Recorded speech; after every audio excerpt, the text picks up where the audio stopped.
جاگتی ہے، وضو کرتی ہے، نماز پڑھتی ہے، باپ اٹھتا ہے، وضو کرتا ہے، نماز پڑھتا ہے،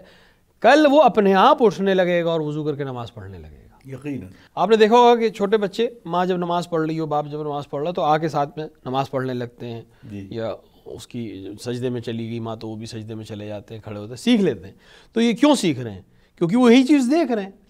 تو جو سن رہے ہیں وہی بولیں گے، جو دیکھ رہے ہیں وہی کریں گے۔ لیکن اگر آپ بچے سے کہیں کہ نماز صبح کے لیے اٹھا کرو اور خود آپ سوتے رہتے ہو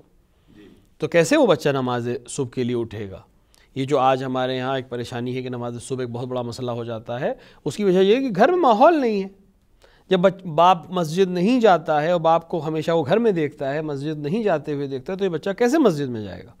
جب اس نے دیکھا ہی نہیں ہے کسی کو مسجد میں جاتے ہوئے؟ ہمارے یہاں بزرگوں میں، البتہ ابھی بھی بر صغیر میں الحمدللہ اور دیگر جگہوں پہ بھی ہے، بر صغیر میں زیادہ دیکھنے کو ملتا تھا اور ہے، کہ ہم چھوٹے بچوں کو مثلا دادا دادی حتیٰ ماں باپ بھی مجلس میں لے جاتے ہیں، تو ہم مجلس میں جانے کے عادی ہو جاتے ہیں۔ کیوں یہ عادی ہو جاتے ہیں؟ کیونکہ ہمیں بچپن سے مجلس میں لے جایا گیا ہے، جی تو ہمیں مجلس میں جانے کا شوق بھی باقی رہتا ہے اور ہم ذوق سے ساتھ جاتے بھی ہیں، ہمارے لیے کوئی مسئلہ نہیں ہے۔ بلکہ اگر دیکھا جائے تو بچہ جو اگر سب سے پہلی چیز جو ہمارے معاشرے میں جو بچہ سب سے پہلی چیز سیکھتا ہے وہ سینے پہ ہاتھ مارنا سیکھتا ہے یا حسین کہنا سیکھتا ہے، کیونکہ وہ اتنی مجلسوں میں جاتا ہے کہ وہ دھیرے دھیرے وہ سیکھ لیتا ہے کہ ہاتھ سینے پہ کیسے مارا جاتا ہے۔ تو یہی ایک ہمارے لیے تربیت ہے کہ جو دیکھے گا، جو سنے گا وہی کرے گا۔ تو تربیت کے حوالے سے میں بس اتنا ہی کہوں گا کہ جو بھی عمل آپ گھر میں کر رہے ہیں یقین رکھیے کہ بچہ بالکل وہی سیکھے گا۔ لہٰذا جس طرح آپ بچے کے لیے اچھے اسکول کا انتخاب کرتے ہیں، بچے کے لیے اچھے ٹیوٹر کا انتخاب کرتے ہیں، بچے کے لیے اچھے کپڑے کا انتخاب کرتے ہیں، اس کی سواری کا اور کھلونوں کا انتخاب کرتے ہیں، اسی طرح اپنی عادتوں میں اچھی عادتوں کا انتخاب کریے تاکہ بچے اچھی عادت آپ سے سیکھیں، اور اچھے الفاظ کا استعمال گھر میں کریے تاکہ اچھے الفاظ ہی بچے اپنی زبان کے اوپر جاری کریں، تبھی ایک خوشگوار ماحول، ایک بہترین ماحول، ایک اچھا ماحول وجود میں آئے گا۔ اسی طرح اسی ضمن میں ایک چیز اور بھی عرض کرتا چلوں، اگر مان لیں ماں باپ میں کسی وجہ سے کوئی اختلاف ہوتا ہے یا ماں نے کوئی بات بچے سے کہی، ممکن ہے اس نے جو بات وہ کہہ رہی ہو وہ تنبیہاً صحیح نہ ہو، لیکن اس وقت باپ کی ذمہ داری ہے کہ وہ خاموش رہے، ماں کو جو تنبیہ کرنا ہے وہ کرتی رہے، کر لینے دے، بچے کے سامنے ماں کی تنبیہ نہ کرے۔ یا اس کا برعکس، باپ اگر کچھ کہہ رہا ہے اور ماں کو لگے کہ غلط کہہ رہا ہے، تب بھی اس وقت بچے کے سامنے نہ ٹوکے، بعد میں خلوت میں ایک دوسرے سے سلسلے میں بات کریے۔ اگر کبھی بھی آپس میں کوئی مسئلہ ہو جائے، بچے سے غیر کوئی مسئلہ ہو جائے، کوئی بھی مسئلہ آج کل ہوتا ہی ہے، کوئی بات چیت ہو گئی، میاں اور بیوی میں کوئی مسئلہ ہو گیا ہے، آپس میں بات کرنا چاہ رہے ہیں، تو بچوں کے سامنے نہ کریں، ایسے وقت پہ کریں جب بچے یا تو ہو نہیں، یا ایسے موقع پہ کریں کہ جب بچے دوسری جگہ پر ہوں، تاکہ یہ جو آپ کے آپس کا مسئلہ ہے یا آپس کا اختلاف ہے یا آپس میں کسی وجہ سے بحث اور مباحثہ ہو رہا ہے تو بچوں کے کان تک نہ جائے، تاکہ وہ ایک ایسا ماحول پائیں جو محبت کا ماحول ہو، جو اخلاق کا ماحول ہو، جو تربیت کا ماحول ہو، تاکہ وہ اسی طرح سے پروان چڑھیں اور ایک دوسرے کی محبت کے ساتھ، ایک دوسرے کی عزت اور احترام کے ساتھ ہی وہ پروان چڑھیں، تاکہ کل معاشرے میں وہ محبت اور عزت ہی واپس کریں اور ایک بہترین معاشرے کا فرد بن سکیں۔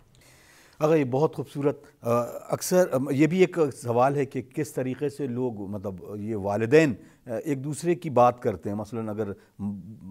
زوجہ ہے تو وہ اپنے میکے والے کی تعریف کر رہی ہے، اور سسرال میں جو رشتے ہوتے ہیں، مثلا اس کی نند ہے یا جو اور رشتے ہوتے ہیں، اس کو برائی کرتے ہیں بچوں کے سامنے، تو کل یہ بچے اسی چیز کو سن کے اسی طریقے کی باتوں کو دہراتے ہیں۔ تو میں آپ سے چاہوں گا کہ یہ ایک میسج کی شکل میں ان والدین کے لیے کہ جو اپنے آپس کے رشتوں کو بنیاد بنا کر ان پر کمنٹ کرتے ہیں تاکہ ان کے بچے یہ حرکت نہ کر پائیں۔ دیکھیے، پہلی بات تو یہ ہے کہ یہ عمل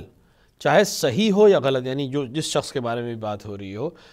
چاہے یہ اس کے پیٹھ پیچھے ہی بات ہو رہی ہے، ظاہر سے اس کے سامنے تو بات ہو نہیں رہی ہے، تو جیسی پیٹھ پیچھے بات ہوئی، اس پہ دوسرا حکم اپنے آپ غیبت کا اور بہتان کا آ جائے گا۔ اگر اس کے اندر پایا جاتا ہے تو غیبت ہے، وہ بھی حرام ہے، گناہ کبیرہ میں سے، اگر نہیں پایا جاتا ہے اور الزام لگا رہا ہے تو بہتان ہے، وہ بھی گناہ کبیرہ ہے۔ تو آپ ایک گناہ کبیرہ کا انجام دے رہے ہیں، وہ بھی بچے کے سامنے، تو پہلی بات تو یہ ادھر سے ہی حرام ہے۔ دوسری بات یہ کہ اگر ہم اخلاقی حساب سے دیکھیں، حرام کے علاوہ تربیتی پہلو سے اگر ہم دیکھیں، تو جب آپ بچے کے سامنے اس کے چچا کی یا اس کی پھوپھی کی یا اس کی خالہ کی یا کسی بھی رشتہ دار، بلخری جو رشتہ دار ہے اس بچے کی بھی رشتہ دار ہیں، برائی کریں گے، تو یہ اس بچے کی پرورش اس ماحول میں ہو رہی ہے کہ وہ اپنے رشتہ داروں سے متنفر ہو جائے گا، اور کل اس دنیا میں جہاں رشتہ دار خداوند عالم نے رشتہ دار ایک نعمت کے طور پہ دیے ہیں جو وقت کی ضرورت پہ کام آتے ہیں. خداوند عالم نے رسول اکرم سے بھی کہا کہ جب ہم نے تمہیں تنہا دیکھا تو ہم نے تمہیں مضبوط کیا، رشتہ داروں کے ذریعے سے مضبوط کیا. جناب ابو طالب علیہ الصلوۃ والسلام ایک عظیم مثال ہیں اس کی. تو چچا کی موجودگی کی وجہ سے رسول اکرم کو بہت آسانیاں تھیں مکے میں. تو ایک چچا، ابو طالب جیسا چچا کتنا فائدہ مند ہو سکتا ہے ایک بھتیجے کے لیے جو یتیم بھی تھا اور کمزور بھی تھا، لیکن ظاہری طور پہ کمزور تھا، دنیاوی لحاظ سے کمزور تھا. ایک اچھا چچا تو تربیت کی وجہ سے کہ کبھی ایسا ماحول نہیں کریٹ کیا گیا کہ چچا کے خلاف ایک تنفر پیدا ہو یا پھوپھی کے خلاف یا خالہ کے خلاف. تو لہٰذا چاہے ماں ہو اور چاہے باپ ہو کہ وہ اپنے رشتہ داروں کی تعریف کرے اور اپنے سسرال والوں کی برائی کریں، اور وہ اپنے رشتہ داروں کی تعریف کریں اور اپنے سسرال والوں کی برائی کریں، یہ بچے کے سامنے ہرگز نہ کریں. اولاً تو خود بھی نہ کریں کیونکہ اس سے ایک دوسرے کے درمیان تنفر پیدا ہوگا،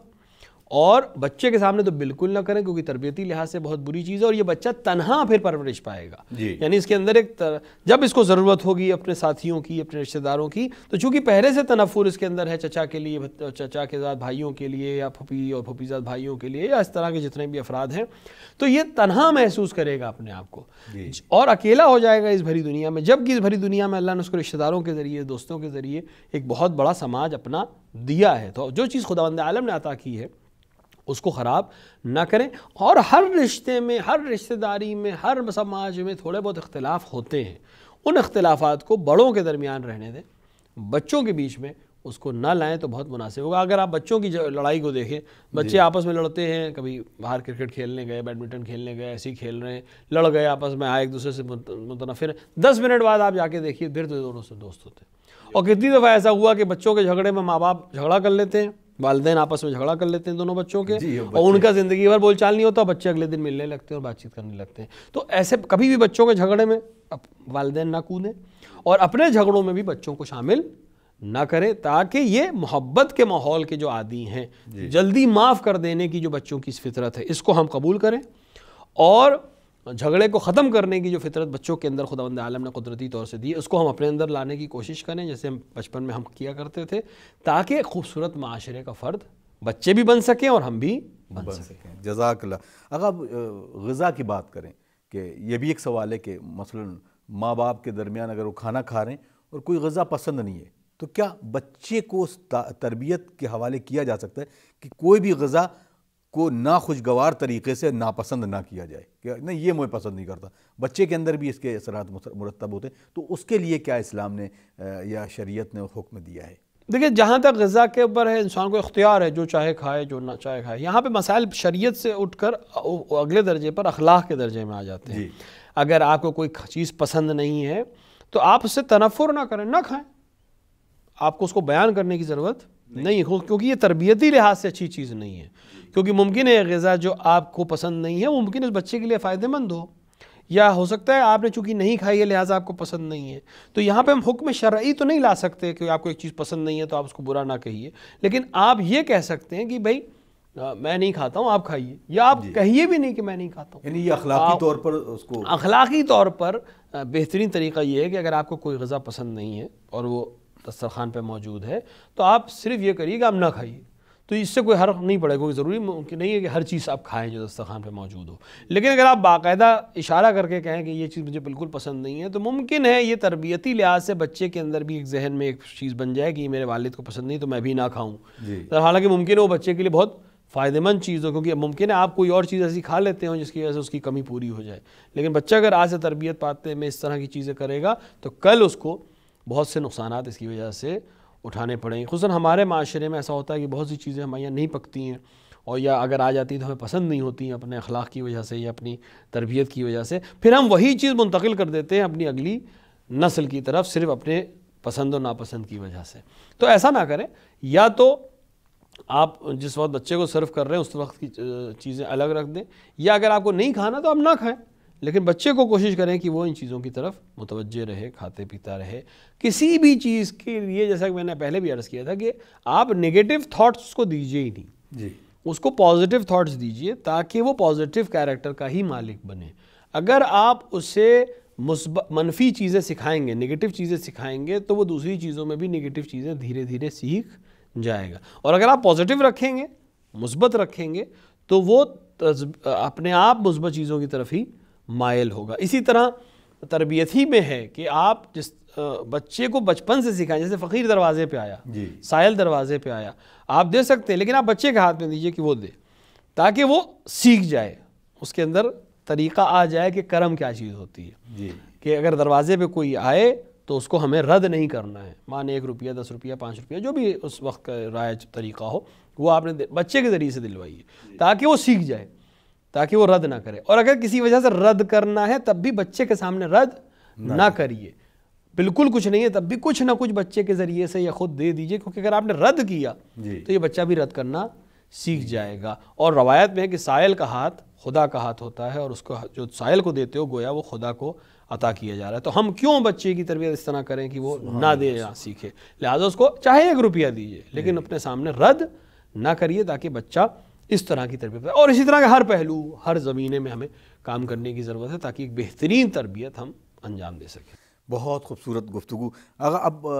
یہ بھی ہوتا ہے کہ ہم جس معاشرے میں رہ رہے ہوتے ہیں، ہمارا ہمسایہ کوئی بھی ہو سکتا ہے غیر مسلم، تو اب ہم اپنے بچے کو کس طرح سے تربیت دیں؟ مثلا ہم اس کو یہ بھی بتائیں کہ یہ جو شخص ہے وہ اسلام میں نہیں ہے، لیکن کون سا انداز ہو، اور اسی ضمن میں اگر یہ بتا دیں کہ ہم تولا تو کر سکتے ہیں، کیا تبرہ کے بارے میں بھی اس کو بتانا اسی انداز میں؟ کیونکہ آپ نے کہا کہ نگیٹو تھاٹس نہیں آنا ہے، ہم جب بھی تبرہ کی بات کریں گے تو وہ افراد سامنے آئیں گے اور ان کی نگیٹیوٹی ہمیں بتانا پڑے گی، تو اس بارے میں تفصیل سے آپ فرما دیجئے۔ دیکھیے جہاں بات ہوئی ہے پازیٹیو اور نگیٹیو کی، وہاں تبلا و تبرہ کی بحث نہیں ہو رہی ہے۔ تبرہ اپنے آپ میں نگیٹیو لگ رہا ہے لیکن ہے وہ پازیٹیو ہی چیز، کیونکہ اگر آپ کسی کو روشنی بتا رہے ہیں اور روشنی کی خوبیاں بتا رہے ہیں تو اندھیرے کے خلاف اس کے اندر ایک چیز جاگنی ضروری ہے۔ نور جس کو پسند ہے وہ اپنے آپ ظلمت سے دور جائے گا، جس کو روشنی پسند ہے وہ اپنے آپ اندھیرے سے دور جائے گا۔ میں صرف اتنا عرض کر رہا ہوں کہ آپ اسے اچھائیاں بتائیں تاکہ وہ برائی سے اپنے آپ دور ہوتا چلا جائے۔ اور جہاں تک تولا و تبرہ کی بات ہے، چونکہ ابھی بہت چھوٹے بچوں کی بات کر رہے ہیں، بہت چھوٹے بچوں کے لیے ان سب مسائل کی ضرورت اس لیے نہیں ہوتی کہ ابھی سمجھ ہی نہیں آئے گا، لیکن جب وہ اپنی ایک ایج پہ پہنچیں گے، جب ان کو ایک تاریخ اسلام پڑھائی جائے گی یا دیگر چیزیں پڑھائی جائیں گی، تو آپ کو ان کو بیان کرنا ہی ہے حقیقت ہے۔ دشمنان اہل بیت سے شناخت کرانا، دوستان اہل بیت کی شناخت کرانا، یہ دونوں ذمہ داری ہے ہماری، اور ہمیں دونوں کے بارے میں بیان کرنا ضروری ہے۔ ما الدین الا الحب والبغض، دین ہے ہی نہیں سوائے محبت اور نفرت کے۔ جیسے آپ نے اسے کلمہ سکھایا تھا ویسے ہی آپ نے اسے تبرہ سکھا دیا، سبحان اللہ۔ لہٰذا یہ چیزیں تو آپ کو اس کو بیان کرنی ہی کرنی ہے۔ اس سے تعلق نہیں کہ یہ پازیٹیو تھاٹ نہیں، بے شک تبرہ دکھنے میں نگیٹو ہے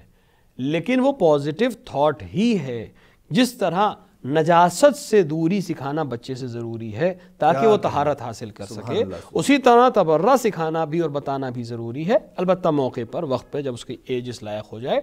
تاکہ وہ طہارتوں کے ساتھ رہے، نجاستوں سے دور رہے۔ اگر ایک بہت اہم سوال آیا، کیا فن رقص سیکھنا جائز ہے؟ دیکھیں رقص مطلقاً اسلام میں حرام ہے، رقص یعنی ناچنا اور گانا، ناچ اسلام میں حرام ہے۔ صرف ایک موضوع میں اجازت دی گئی ہے، وہ بھی زوجہ کے لیے، اپنے شوہر کے لیے۔ لہٰذا اگر زوجہ اپنے شوہر کے لیے رقص سیکھ رہی ہے تو اس میں کوئی حرج نہیں ہے، لیکن اگر اس میں محرم اور نامحرم اور تمام مسائل آ رہے ہیں تو وہ اپنے آپ دیگر چیزوں کی وجہ سے حرام ہو جائے گا۔ لہٰذا رقص صرف زوجہ کے لیے جائز ہے، وہ بھی صرف اپنے شوہر کے سامنے، وہ بھی اس کی اگر مرضی ہو تب، اور اس کے علاوہ کسی اور کے لیے جائز نہیں ہے۔ تو اگر اس کا سیکھنا شوہر کے لیے ہے تو اس میں کوئی حرج نہیں ہے، لیکن اگر کسی غیر کے لیے ہے یا کسی اور وجہ سے، حتی عورتوں کی بزم میں، تب بھی یہ عمل صحیح نہیں۔ بہت شکریہ آقا، آپ نے پوری تفصیل سے بتا دیا۔ ناظرین، آپ دیکھ رہے ہیں پروگرام احکام اسلامی، اور بہت سارے سوالات ہیں لیکن کیونکہ وقت کی پابندی، اس وجہ سے یہ پروگرام اس ایپیسوڈ کو یہیں پہ ختم کرتے ہیں۔ انشاءاللہ اگلے ایپیسوڈ میں کچھ اہم سوال لے کر پھر آپ کی خدمت میں حاضر ہوتے ہیں۔ والسلام علیکم ورحمۃ اللہ وبرکاتہ۔